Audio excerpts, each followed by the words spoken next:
Hey y'all, what's going on? It's Hunter Elliott here, rangehot.com. So this afternoon I'm finalizing my review on the Meprolight Tru Vision Red Dot. Now, before I get started into the review, if you watch this video and you enjoy it and you feel like I've earned your subscription, then please consider liking, subscribe, and commenting to the video. It really helps on our algorithm. I got this in actually specifically for Meprolight to review the Kel-Tec Sub 2000 Gen 3, which we did.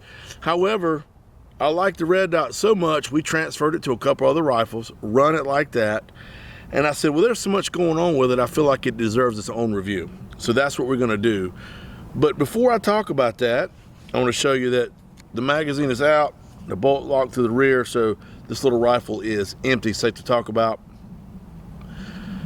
I have been I'm not anti-red dot, but let's see, how can I put this? They're not my favorite, or they weren't.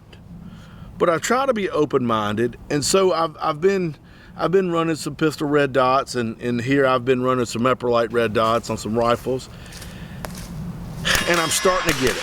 I'm not saying I'm there yet, but I'm starting to get it. I'm really starting to understand why people are really gravitating toward red dots. Now, I'm an old, iron sight kind of guy. I was in the Marine Corps. All we ever really run was the iron sights, and so that's really what I've always preferred. But technology advances, and even those who don't like change sometimes have to accept change, and there are equally good or maybe even better systems that have come out. The red dot, especially these Meprolights, these are fantastic optics, could very possibly well be. Okay, so we got a close-up here of the port side of the Tru Vision. Before we get started in the review, I do want to point out that it is built in Israel, and it was developed for Israeli Special Forces. It is shock and waterproof. So this, I want you to notice as we go through the review, all the controls and buttons are recessed within the body of the unit, including the QD lever. So it just QDs to any kind of Picatinny Rail, and you want to take it off. You got some tension here. It folds over and just pops right off. Now, throughout the review, like I said, we shot it on a number of different firearms, and we didn't have any trouble with it staying off on what have you. So we'll start here on the port side. You can notice we got, this is for your night vision mode. And you got up or down. Now, this is if you decide to manually adjust your 2 MOA red dot. You got 16 different settings, 12 day and 4 night. However, there is a light sensor here. And so if you don't want to manually adjust it, the light sensor will automatically adjust your red dot for optimum brightness.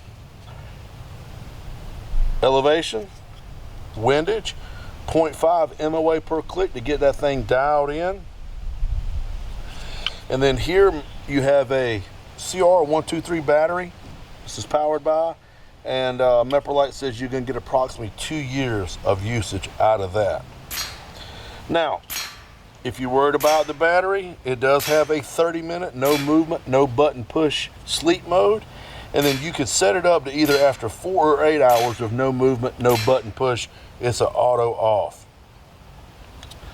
The front lens here, I don't know if you can see that, is angled.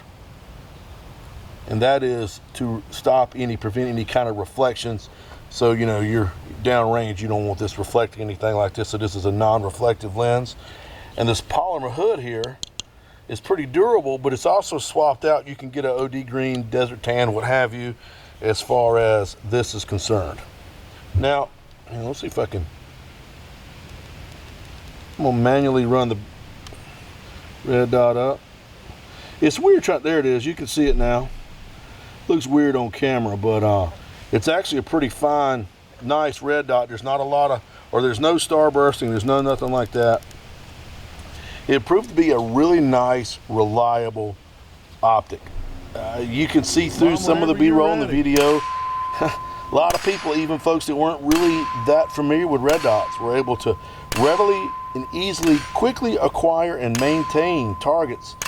So if you're in the market for a good red dot, Meprolight, all their stuff is built in Israel. A lot of their stuff is very purpose developed.